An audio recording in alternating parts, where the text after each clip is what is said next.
Качихме се на връх Халелинхорн. Айде, приключението започва от ходеща пътека в пещера. Продължаваме с високата влак.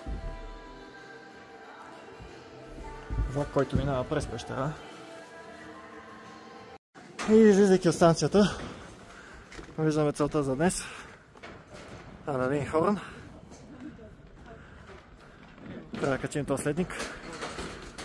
Супер красив връх. Ще бъде интересна задача. Наближаваме частта, в която вече ще започнем изкачването по същинския ледник. Тук може да видите как хубаво се е напукал. А това тук е целта за деня ни. Започнахме същинското изкачване. Преминахме няколко цепнатини. Продължаваме нагоре, става все по-стръмно. Въздуха все по-малко. Но продължаваме.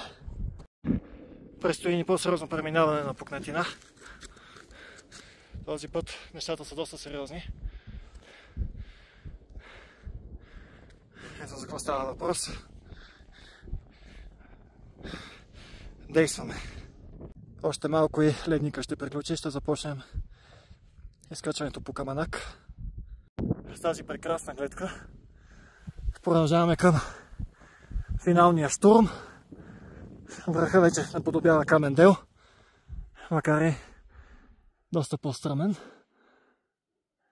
Това ни е пътечката. От тук дойдохме, точно покрай тези пукнатини. Действаме. И това е последното включване от изкачването ни на връх Халелинхорн. Изключително красиво време. Връха беше предизвикателен, смея да твърдя. Феноменална гледка. От тук се вижда всичко в Алпите. Няма... Не знам, аз лично дори да не се сещам да съм виждал толкова хубава. Ето тук, като мръдна настрани, се вижда прекрасни Матърхорн. Просто заслужава си от всякъде изкачването.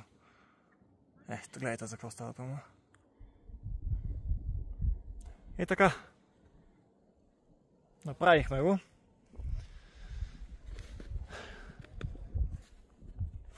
Продължаваме към следващите приключения. И сега трябва да го слезем, естествено.